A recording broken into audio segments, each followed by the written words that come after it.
Assalamualaikum warahmatullahi wabarakatuh. Shalom, Om Swastiastu, Namo Buddhaya, dan salam kebajikan. Pertama-tama kami mengucapkan puji dan syukur atas kehadirat Tuhan Yang Maha Esa, yang karena limpahan berkat dan rahmat-Nya, kami kelompok 5 dapat menyelesaikan tugas video kami.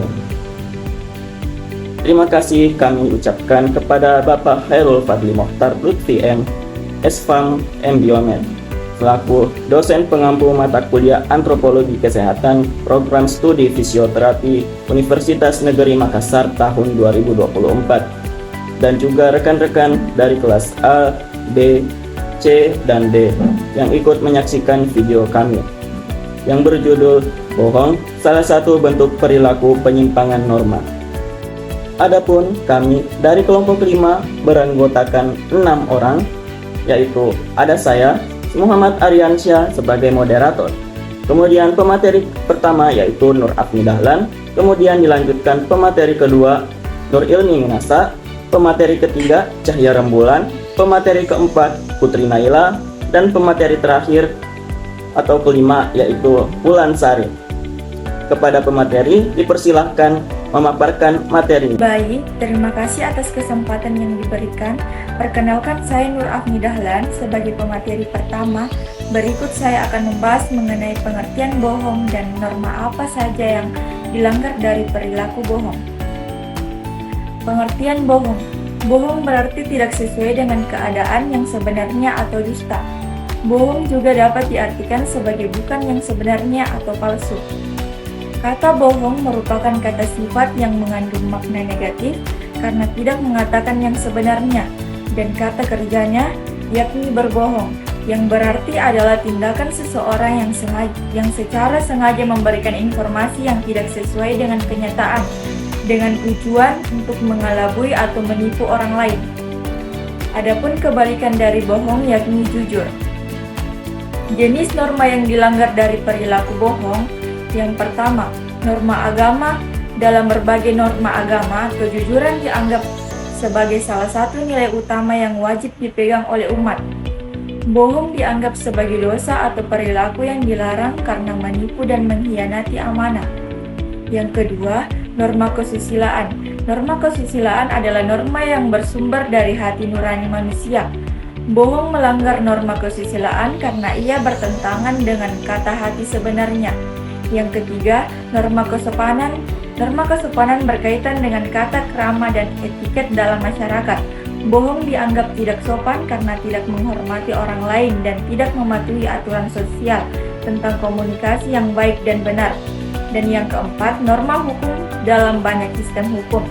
Kebohongan bisa dikategorikan sebagai pelanggaran hukum, terutama dalam konteks-konteks tertentu seperti memberikan kesaksian palsu atau melakukan penipuan.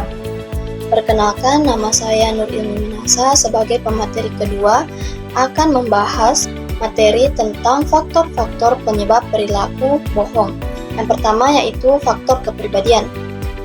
Menurut psikologi, orang dengan gangguan kepribadian yang suka berbohong disebut dengan mitomania. Para penderita mitomania memiliki kecenderungan untuk membuat cerita bohong kepada orang lain.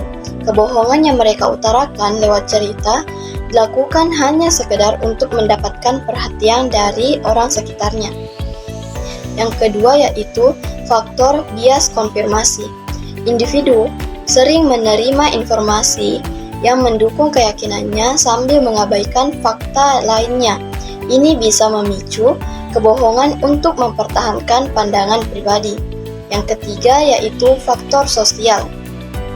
Kebohongan yang dilakukan atas adanya faktor sosial dapat terjadi pada siapa saja. Ada situasi tertentu yang membuat seseorang harus melakukan kebohongan, sebab kebohongan yang dilakukan sebenarnya merupakan reaksi atas masalah-masalah di sekitar, sehingga membuat dia harus berbuat bohong. Yang keempat yaitu faktor manfaat. Seseorang bisa melakukan apabila ada manfaat yang bakal dia peroleh atas tindakannya.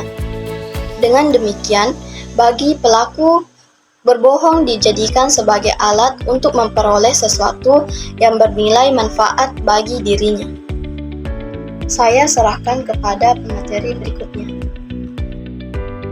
Baik, terima kasih atas kesempatan yang diberikan. Perkenalkan, saya Cahya Rembulan sebagai pemateri ketiga.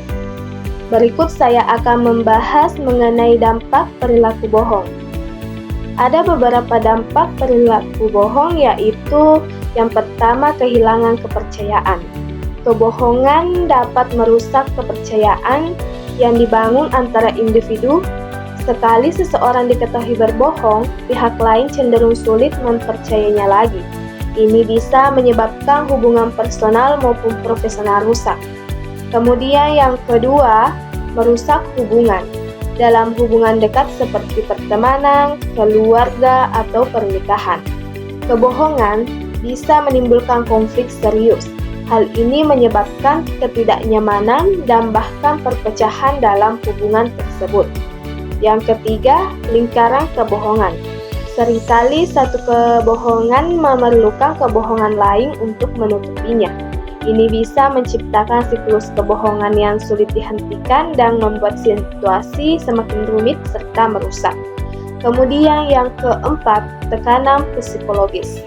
Orang yang berbohong sering merasakan tekanan mental, rasa bersalah, atau cemas. Mereka khawatir kebohongannya akan terbongkar, yang pada akhirnya dapat menyebabkan stres kronis atau kecemasan. Kemudian yang kelima, menurunkan reputasi dan kredibilitas. Berbohong terutama dalam lingkungan sosial atau profesional dapat merusak reputasi dan kredibilitas seseorang. Ketika seseorang dikenal sebagai pembohong, orang lain akan enggan berurusan dengannya, yang bisa menghambat karir atau hubungan sosialnya. Kemudian yang keenam, dampak hukum. Dalam beberapa kasus, berbohong dapat berakibat hukum seperti dalam kasus kesaksian palsu atau penipuan. Kebohongan semacam ini bisa berujung pada konsekuensi hukum yang serius. Sekian materi dari saya serahkan kepada pemateri selanjutnya. Baik, terima kasih atas kesempatan yang diberikan. Perkenalkan, nama saya Putri Naila sebagai pemateri keempat. Berikut saya akan membahas mengenai sanksi yang diterima dari perilaku kebohongan. Yang pertama, sanksi moral. Pelanggaran norma moral dapat mengakibatkan perasaan bersalah atau malu.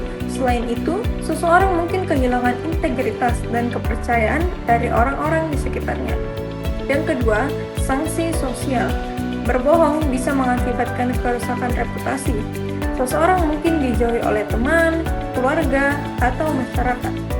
Kehilangan kepercayaan dari orang-orang lain dapat berdampak negatif dalam hubungan sosial jangka panjang.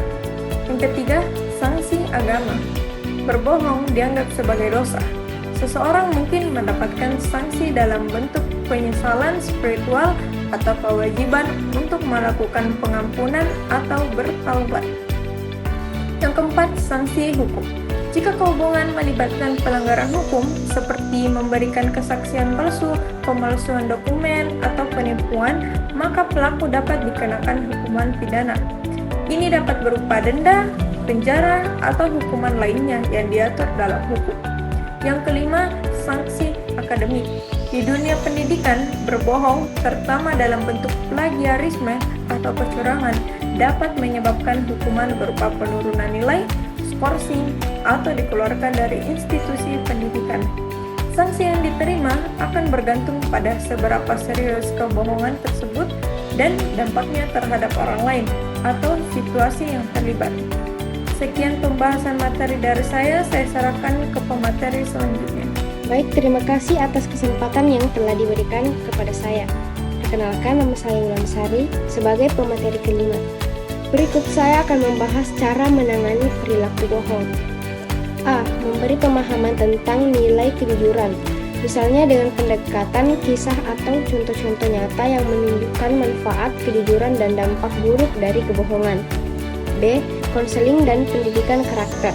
Kebiasaan berbohong yang lebih serius, intervensi melalui konseling atau pendidikan karakter dapat membantu. C. Memahami batasan dan perilaku dan berikan waktu. Terkadang orang yang berbohong karena merasa tertekan untuk memberikan jawaban atau solusi segera. Berikan mereka ruang dan waktu untuk berpikir dan merespon dengan jujur. D. Peran hukum. Untuk kasus bohong yang melanggar hukum, maka hukum yang paling pantas sangat dibutuhkan untuk membuat pelaku membayar atas apa yang dilakukan, dan masyarakat juga ikut tunduk. Baik, sekian dari saya sebagai pembahasan terakhir. Saya kembalikan kepada moderator. Baik, itulah tadi pemaparan materi dari kelompok kami. Adapun kesimpulan yang dapat kami sampaikan yaitu bohong adalah kebalikan dari jujur. Bohong berkata sesuatu yang tidak sesuai dengan kenyataan atau biasa disebut dusta. Bohong melanggar norma aturan yang berlaku di masyarakat, yaitu norma agama, norma kesopanan, norma kesusilaan, dan norma hukum. Faktor yang mempengaruhi seseorang bohong diantaranya faktor kepribadian, faktor sosial, dan faktor manfaat. Berbohong utamanya berdampak pada kepercayaan, dan sanksi yang didapatkan seorang yang berbohong tergantung pada kebohongan apa yang dia lakukan. Dan cara menangani kebohongan yaitu dimulai dari diri sendiri.